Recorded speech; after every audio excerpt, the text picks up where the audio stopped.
بسم الله الرحمن الرحيم الحمد لله رب العالمين والصلاة والسلام على سيد الأنبياء والمرسلين وعلى آله وأصحابه وأزواجه وأتباعه أجمعين أما بعد قال الله تعالى في القرآن المجيد أعوذ بالله من الشيطان الرجيم بسم الله الرحمن الرحيم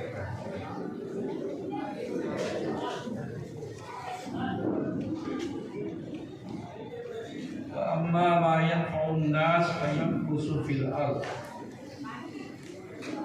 وقال الله تعالى يا أيها الذين آمنوا قوا أنفسكم وأهليكم نارا صدق الله العظيم وقال النبي صلى الله عليه وسلم خير الناس من ينفع الناس كما قال عليه الصلاة والسلام. آج کے اس عظیم الشان اجلاس کے صدر باوقار ہم سب کے مخدوم گرامی حضرت مولانا مفتی وسیم صاحب دعوت برکاتہ اور اسٹیج پر تشریف فرما اور مجمع میں تشریف فرما بہت سارے ہمارے قابل صد احترام علماء کرام، معزز سامعین، صحافت و میڈیا سے تعلق رکھنے والے ہمارے بہت ہی قابل قدر احباب، قصبے کے پردھان جی اور تمام ذمہ دار حضرات، میں اللہ کا شکر ادا کرتا ہوں اور ساتھ ہی آپ سارے لوگوں کا شکریہ ادا کرتا ہوں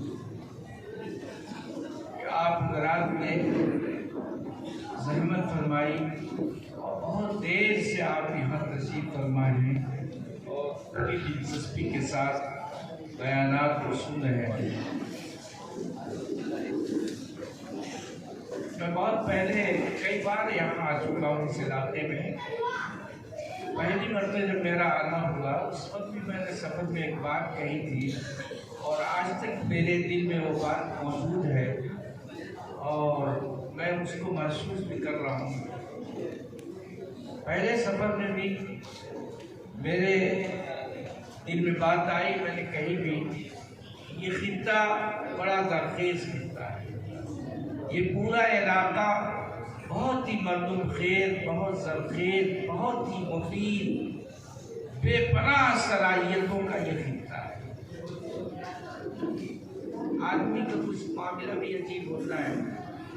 ہمارے طالب علم کے زمانے کے بہت سے ساتھی ایسے تھے جن سے دلی مناسبت تھی. اس تعلق کا بھی اثر میرے تصورات پر پڑتا ہے، لیکن یہ حقیقت، یہ سچائی ہے. اور میں آپ سے کیا بتاؤں، یہ جو مجمع بیٹھا ہوا ہے آج کے عظیم الشان اجلاس میں، اس مجمع کی دلچسپی سے بھی مجھے یہ محسوس ہو رہا ہے کہ میرا خیال بالکل صحیح ہے. دوستو، موجودہ حالات آپ کے اس اجلاس کا عنوان ہے، موضوع ہے کہ موجودہ حالات ہماری ذمہ داریاں. اس موضوع سے متعلق تمام باتیں سامنے آتی ہیں. حالات یقیناً بہت ہی نازک ہے، مجھ سے زیادہ آپ لوگ جانتے ہیں. کبھی کبھی دل یقین نہیں کرتا کہ اس ملک میں ایسا بھی ہوگا کہ زندہ نوجوانوں کو جلا دیا جائے گا. کبھی دادا خبر 2 نوجوانوں کو قتل کر دیا گیا، جلا دیا گیا. کیا قصور ان کا تھا؟ میں اس لفظی میں نہیں جانا چاہتا، میں اشارہ کر رہا ہوں کہ ان کے حالات یقیناً بہت خراب ہیں، اور میں سمجھتا ہوں کہ اس کا اثر شعوری طور پر، غیر شعوری طور پر، میری بات کو سمجھیے، شعوری طور پر، غیر شعوری طور پر مجمع میں بیٹھا ہوا ہر چھوٹا بڑا بس، ہر چھوٹا بڑا بس عجیب ملک کے حالات، جس کی وجہ سے ہمارے اور آپ کے ذہنوں کے اندر مایوسی، عجیب طرح کا ذہن بنتا جا رہا ہے۔ حالات میں اس بات کو تسلیم کرتا ہوں، ہمارے بچپن سے، ہماری جوانی سے، جب ہم جوان تھے، نوجوان تھے، 20 سال، 25 سال، 30 سال کی عمر تھی، اس وقت سے لے کر کے آج یہ حالات کا اگر تقابل کیا جائے، تجزیہ کیا جائے، تو زمین و آسمان کا۔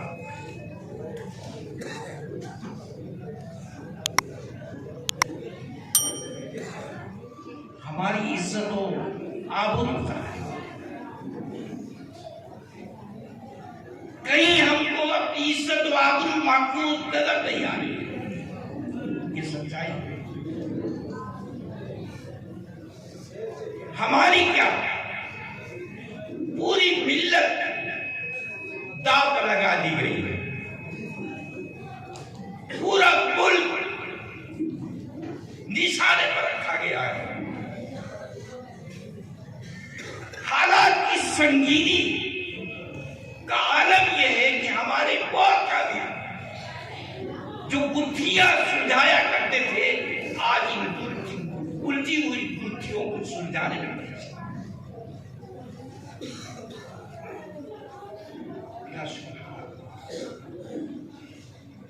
میں ایک جز کو لے کر کے آپ کو بتانا چاہتا ہوں کہ حالات یقیناً بہت خراب ہیں، سوچا نہیں جا سکتا۔ میں آپ کو بتا رہا ہوں، مغربی یوپی کا بھی سروے ہماری جماعت کر رہی تھی، ہماری جمعیت کر رہی تھی کہ مرتد ہونے کے حالات، مرتد ہونے کا تبادل کیا ہے۔ ہمارے سامنے رپورٹ آئی، ایک ایک گاؤں میں 15 بچیاں مرتد ہوئی۔ ہم پورا چٹھا آپ کے سامنے نہیں رکھ سکتے، اس لیے کہ اگر پورے چٹھے کو آپ کے سامنے رکھ دیں اور آپ مایوسی کا شکار ہو جائیں کہ ملک کے حالات کوئی خطہ نہیں بچا ہوا ہے، پلان منصوبہ بنایا گیا ہے، حالات ایسے بنا دیے گئے ہیں کہ ہمارے بچے اور بچیاں ہمارے ہاتھ سے عزت و آبرو خطرے میں۔ دوسرا جو سب سے خطرناک موڑ آیا ہے، وہ موڑ یہ آ گیا ہے ایمان خطرے میں۔ نہ تو ہمارے ایمان پر اطمینان، نہ ہماری نسلوں کی ایمان پر۔ سب سے بڑا مسئلہ ملت کے سامنے جو ہے وہ یہی ہے کہ ہمارے نوجوان بچے اور بچیاں، ان کا ایمان کیسے بچے۔ اللہ تعالیٰ نے مخاطب کر کے فرمایا ہے، یا ایھا الذین آمنوا قوا انفسکم، سب سے پہلے اپنے آپ کو بچاؤ جہنم کی آگ سے، اپنے ایمان کو بچاؤ تاکہ اس ایمان کے ذریعے تم جہنم کی آگ سے بچ جاؤ۔ اس کے بعد ساتھ ساتھ اپنے پریوار، اپنی فیملی، اپنے اہل و عیال کو جہنم کی آگ سے۔ یہ اللہ تعالیٰ کا اعلان مخاطب کر کے اللہ تعالیٰ نے فرمایا، آج میرے دوستوں بزرگوں، وہ ایمان جو ایک مسلمان کے لیے سب سے قیمتی متاع ہے، اس کی زندگی کا سب سے بڑا سرمایہ ایمان کی دولت ہے، اور وہ ایمان خطرے میں۔ میں آپ کو بتاتا ہوں، میری زندگی کا کوئی سرمایہ نہیں ہے، میں اپنے بنگلے کو، اپنی کوٹھی کو، اپنی عزت و آبرو کو داؤ پر لگا سکتا ہوں، لیکن میری زندگی کا سب سے بڑا سرمایہ یہ ہے کہ یہ ساری چیزیں لٹ جائے، مٹ جائے، میرا ایمان بچ جائے، میرا ایمان بچ جائے۔ یہ میرے سب سے قیمتی سرمایہ ہے۔ آج وہی ایمان خطرے میں ہے، وہی ایمان نشانے پر رکھا گیا ہے۔ میرے ایمان کو بھی نشانے پر رکھا گیا ہے، میرے بچوں کے ایمان کو بھی نشانے پر رکھا گیا ہے، میری بچیوں کے ایمان کو بھی نشانے پر رکھا گیا ہے، میری پوری فیملی، میں اپنے آپ کو صرف نہیں کر رہا ہوں، میں مخاطب اپنے آپ کو بنا رہا ہوں، مراد پوری ملت اسلامیہ کا ایمان۔ میرے دوستو بزرگوں، یہ موجودہ حالات ہے۔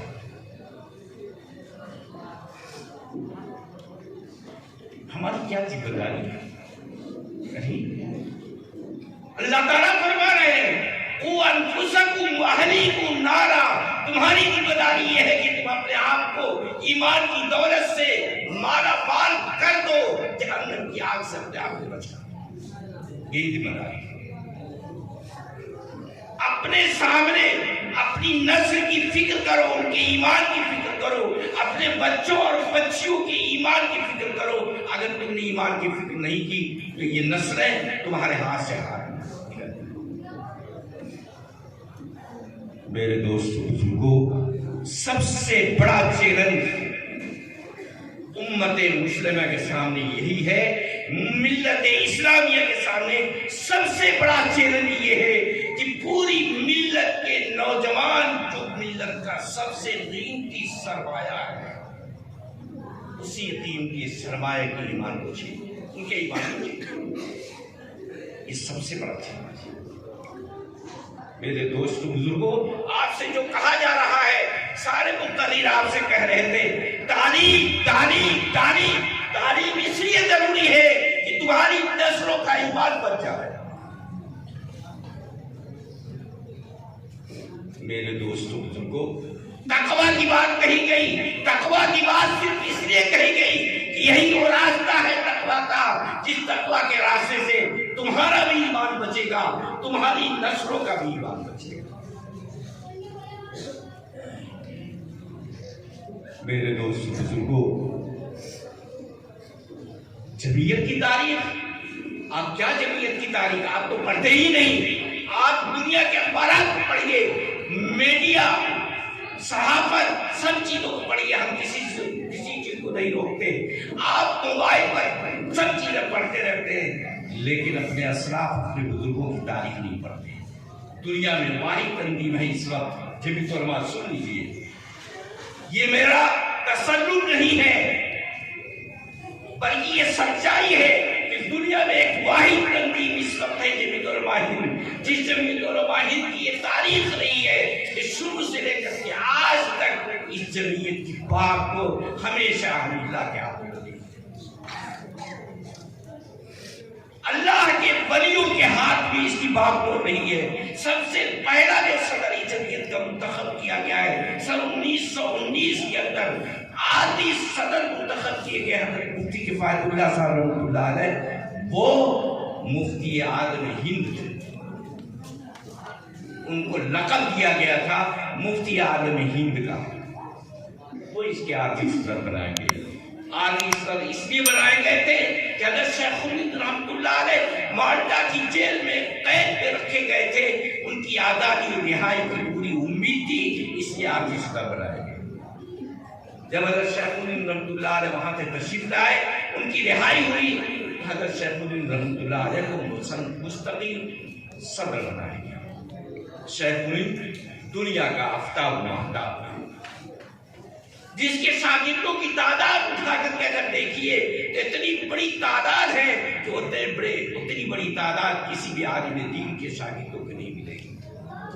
مولانا انور شاہ کشمیری رحمۃ اللہ علیہ، مولانا حسین احمد مدنی سید العرب والعجم، مولانا مجاہد ملت مولانا عبد الرحمن سیوالوی، مولانا فخر الدین احمد صاحب رحمۃ اللہ علیہ، مولانا شبیر صاحب عثمانی، مفتی عتیق الرحمن عثمانی، مفتی کفایت اللہ، کیسے جلیل القدر لوگ ان کے شاگردوں میں موجود۔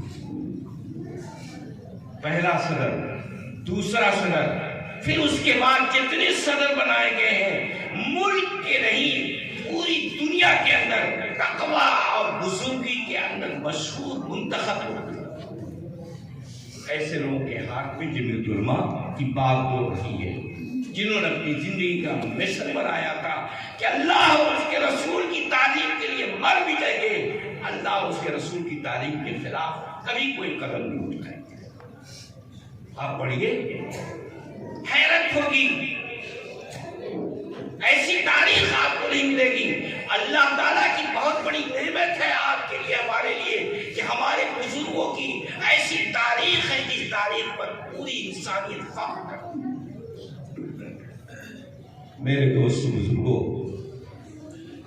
جمعیت علماء سے ہمارا تعلق ہے. موجودہ حالات میں جمعیت علماء نے کیا کہا؟ کچھ نہیں. جمعیت علماء کہتی ہے کہ کہیں تم کو پناہ نہیں ملے گی، کہیں تمہارے مسائل کا حل تم کو نہیں ملے گا. صرف ایک دربار ہے جس دربار میں تمہارے مسائل اور تمہاری مشکلات کا حل ملے گا. وہ ہے دربار رسالت.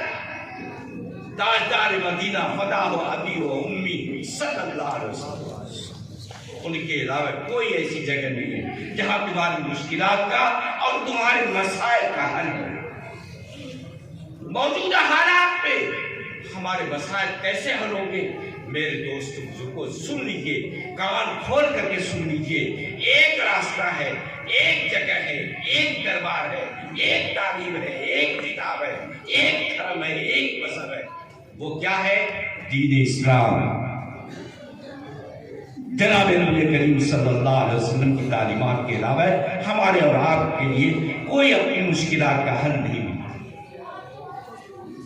رسول اکرم صلی اللہ علیہ وسلم کے دربار میں کیا حکم دیا گیا؟ کلام پاک میں اللہ تعالیٰ فرماتے ہیں، اے لوگوں سن لو، ایک فطری قانون ہم بیان کرتے ہیں. اس فطری قانون کے اوپر جو بھی آ جائے گا، ما ينفع الناس فينقص الناس. لوگوں کے لیے نفع بخش بن جاؤ، لوگوں کے لیے خیر خواہ بن جاؤ، لوگوں کے لیے مفید بن جاؤ، ہر آدمی کے لیے مفید بن جاؤ. تمہارا پڑوسی تم سے خوش رہے. تم ایسا ویوہار اپنے پڑوسی کے ساتھ کرو جس کی وجہ سے، تمہارے کاموں کی وجہ سے وہ تم سے خوش رہے، تو اس کے لیے نفع بخش. ہمارا پڑوسی وہ ایسا ہی مسلمان ہے، ہندو ہے، رشتہ دار ہے کہ غیر رشتہ دار، کچھ نہیں. تمہارا بھائی نہیں، تمہارا پڑوسی، چاہے تمہارا پڑوسی پڑوس میں رہنے والا کوئی بھی ہو. ينفع الناس. رسول اکرم صلی اللہ علیہ وسلم ارشاد فرماتے ہیں، خیر الناس من ينفع الناس. تم میں سب سے بہتر وہ انسان ہے جو انسانیت کے لیے نفع بخش ہو، لوگوں کے لیے خیر خواہ ہو، مفید ہو، نفع پہنچانے والا ہو. اس سے بہتر کوئی انسان. پڑھیے اپنے نبی کی سیرت اور اپنے نبی پاک صلی اللہ علیہ وسلم کی پوری زندگی کا نقشہ پڑھیے، پوری زندگی پڑھیے. حیرت ہوگی. ایسا انسان اس پورے زمین پر، اس دھرتی پر نہ کبھی پیدا ہوا نہ کبھی پیدا ہوا. حضرت زینب چہیتی بیٹی ہیں آقا مدنی صلی اللہ علیہ وسلم کی. ان چہیتی بیٹی کو زخمی کیا ہے غبار نے. مکہ مکرمہ سے ہجرت کر کے جا رہی ہیں. کس کے ہاں جا رہی ہیں؟ اپنے باپ کے. کس باپ کے ہاں؟ جس باپ کے طفیل میں پوری کائنات کا یہ نظام ہے. آقا مدنی صلی اللہ علیہ وسلم. حضرت زینب کا قصور کیا تھا؟ وہ بیٹی تھی دنیا کے سب سے بڑے انسان کی. وہ انسان جس کو باعث سے تخلیق کائنات بنایا گیا تھا، اس کی بیٹی ہے. چل رہی ہے، جا رہی ہے ہجرت کر کے اپنے باپ کے ہاں مدینہ منورہ. مکہ سے نکلنے نہیں دیا جا رہا. نیزے سے حملہ کر دیا گیا. حاملہ تھی، زخمی ہو گئی. بہرحال اسی زخم میں جناب نبی کریم صلی اللہ علیہ وسلم کو ان کے انتقال پر، ان کے وصال پر سب ہو گیا. آپ کی آنکھیں اشفاق. وہی قاتل، وہی زخمی کرنے والا فتح مکہ کے موقع پر جناب نبی کریم صلی اللہ علیہ وسلم کی خدمت میں حاضر ہوتا ہے اور معافی چاہتا ہے. دل چاہیے عمر سنا کے اللہ. ان سے بڑھ کر کے سارا عالم کے لیے کوئی رحمت بنا کر بھیجا ہی نہیں کیا. آپ نے کچھ نہیں پوچھا، درخواست پیش کی، مجھ سے بہت بڑی غلطی ہوئی، میں معافی چاہتا ہوں، اور معافی چاہنے کے ساتھ ساتھ اسلام قبول کرنا چاہتا ہوں. جناب نبی کریم صلی اللہ علیہ وسلم نے ایک مرتبہ پوچھا، تم نے میری بیٹی کو کیوں دفن کیا؟ کیا قصور تھا؟ آپ نے معافی فرما دیا اور انہوں نے اسلام قبول کر دیا. میرے دوستو بزرگوں، آقا مدنی صلی اللہ علیہ وسلم کی پاکیزہ زندگی کے اندر ہر موڑ کے لیے ہمارے اور آپ کے لیے سبق ہے، عبرت ہے. آپ کی پوری زندگی ہمارے لیے، آپ کے لیے نمونہ. کاش کہ ہم اس کو نمونہ بنائیں. جنہیں تو علماء کہہ رہی ہے بس صرف رسول اکرم صلی اللہ علیہ وسلم کی زندگی ہمارے لیے نمونہ ہے. ہر موڑ پر کام آئے گی، تمام مشکلات میں کام آئے گی، تمام مسائل سے. چنانچہ حضرت مولانا فدائی ملت رحمۃ اللہ علیہ کی تقریر میں پڑھ رہا تھا، آپ نے خطبہ صدارت میں ارشاد فرمایا، اے لوگوں، ایک فطری قانون ہے، ابدی قانون ہے، سارے لوگوں کے لیے دفع کا سبب بن جاؤ. دیکھو ساری دنیا تمہاری دوست بن جائے. میرے دوستوں بزرگوں، یہ سچائی میرا پیغام ہے، میری گزارش ہے. اے لوگوں، جناب نبی کریم صلی اللہ علیہ وسلم ہمارے اور آپ کے لیے نبی نہیں، ہر طرح کے نمونہ ہے. آپ کی تعلیم کے مطابق ہم اپنے سارے لوگوں کے لیے، آس پاس دور دراز سارے لوگوں کے لیے، رشتہ دار غیر رشتہ دار سب کے لیے نفع کا سبب بن جائے. یہی ہماری کامیابی کا ضامن ہے.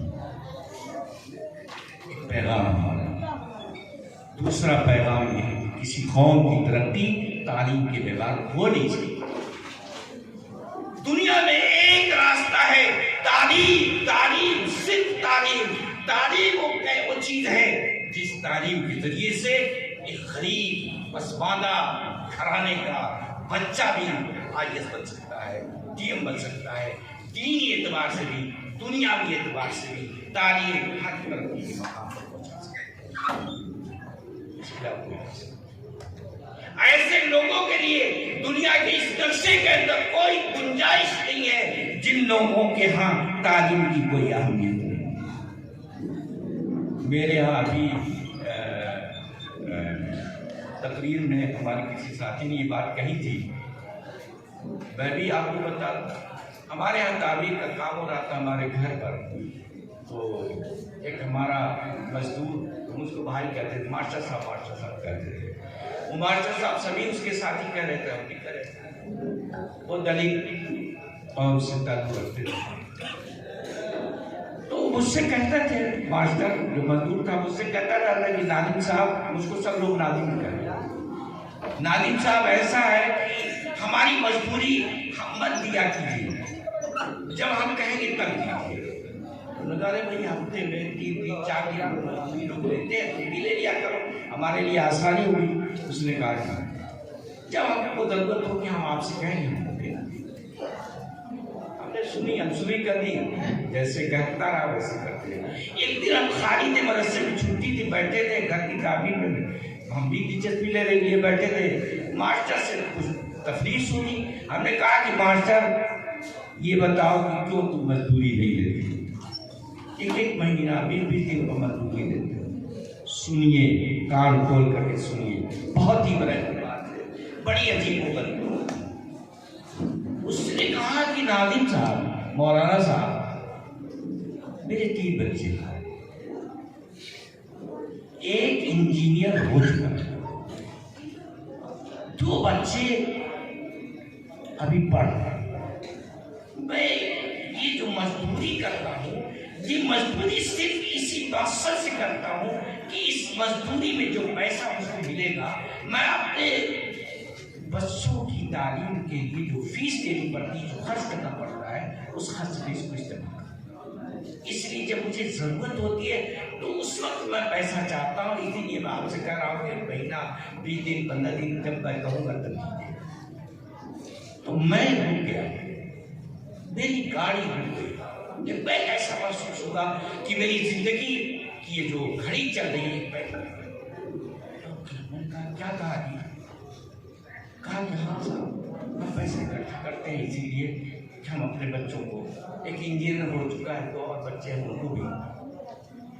میں سوچتا یا میں اپنے محلے کے ایک گھر پر نشانہ لگایا کہ کسی گھر کے اندر یہ فکر ہے، کسی نے میرے گھر کے لیے ہم کو اپنے بچوں کی تعلیم کے سلسلے میں کوئی احساس نہیں ہے۔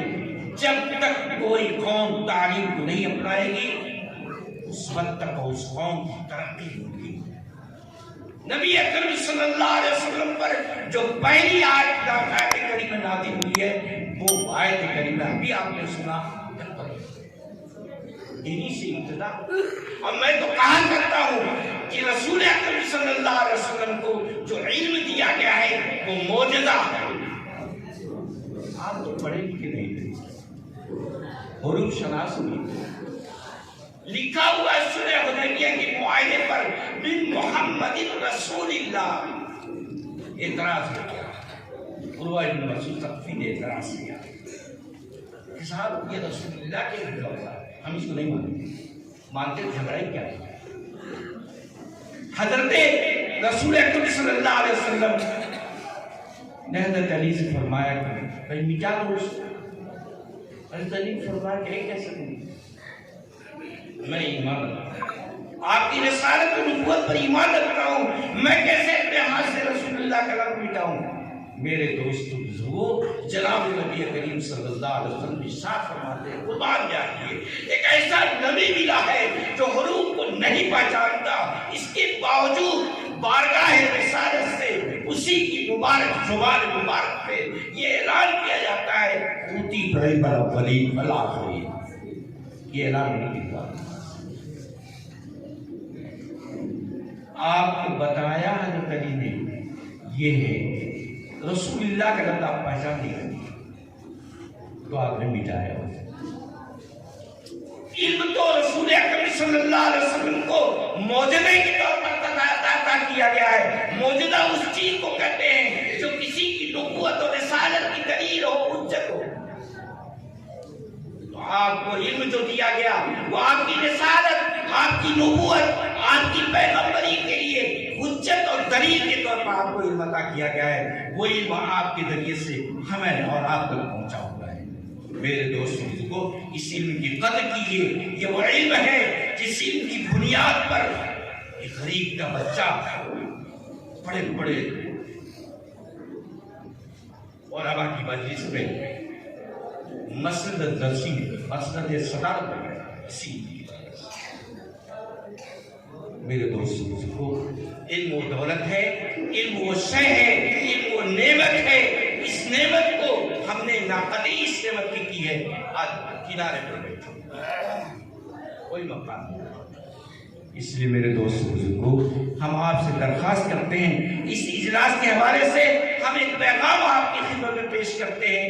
ایک ایک بچے کو تعلیم سے آراستہ پیراستہ کیجیے، صرف تعلیم، جیسے مولانا نے فرمایا 25 سال کا ایجنڈا، میں کہتا ہوں 25 سال کا نہیں، 20 سال کا ایجنڈا بنائیے، 15 سال کا ایجنڈا بنائیے۔ ایک ایک گھر کے اندر سروے کیجیے، کون سا بچہ پڑھا ہے، کون سا بچہ نہ پڑھا ہے، جو نہیں پڑھے ہیں ان کے پڑھنے کی کیا شکل ہے، کیا صورت ہے، اس کا کیا ہم کر سکتے ہیں، انتظام کر سکتے ہیں۔ یہ قوم کی بہت بڑی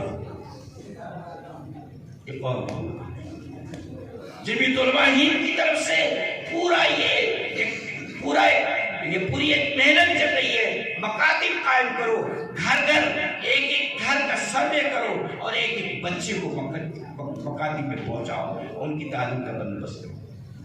میں آپ کو کیا بتاؤں، حیرت ہوگی آپ کو، میں نے ابھی انٹر کالج کی بنیاد رکھی، یہ داڑھی، یہ چہرہ، یہ عمر، یہ لباس، یہ پوشاک، یہ مولانا، یہ مولوی، اور انٹر کالج کی بنیاد ابھی میں نے رکھی ہے 2 فروری کو اپنے مدرسے کے گراؤنڈ میں، معیاری مدرسے، اور مفتی سید سلمان صاحب منصور پوری کو مبارک ہاتھوں سے۔